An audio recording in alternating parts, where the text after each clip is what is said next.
Benjamin Nichols, Flying Officer.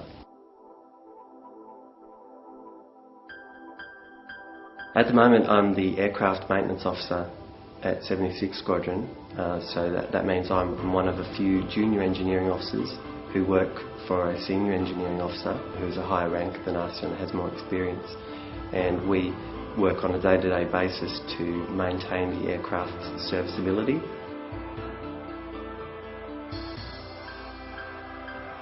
I've got 5 secondary duties.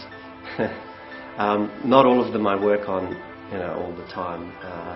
My primary secondary duty is OH&S officer, that's the Operational Health and Safety Officer. I'm in charge of ground safety for the unit. A few other secondary duties I have: fuel quality control, maintaining the integrity of the fuel that we put into the aircraft, weight and balance officer, which is ensuring that the weight and centre of gravity is still within limits as it was designed. I've got ground serviceable equipment, all of the equipment that you use to actually move the aircraft around and perform maintenance on. I look after that. And I also am in charge of foreign objects to make sure that items don't get ingested into engines, which can be very damaging. My section, which is the aircraft section, has 38 personnel, but I'm also in charge of life support. So no, that's structural fitters, and they deal with metal work on the aircraft, so there's 2 of those. So primarily I'm involved with 30 to 40 people directly under me. And I enjoy the fact that when I make decisions, it has an effect on how aircraft are flown or how we manage the aircraft. And I find that a really positive aspect.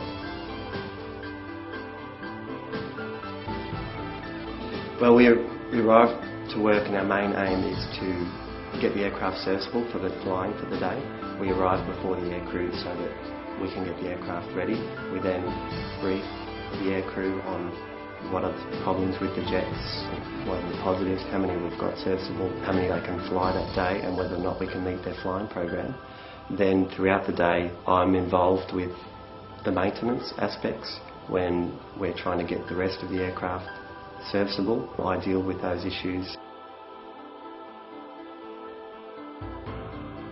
There's an amazing amount of options to an engineer.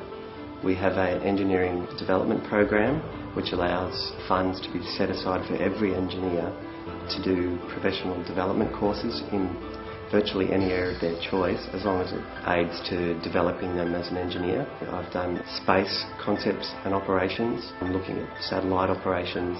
I've also done aircraft accident investigation. The number of courses I've done since leaving ADFA, not to mention the courses during ADFA, has been phenomenal. You just get experiences everywhere and anywhere of your choice. The opportunities to further your development as an engineer are limitless.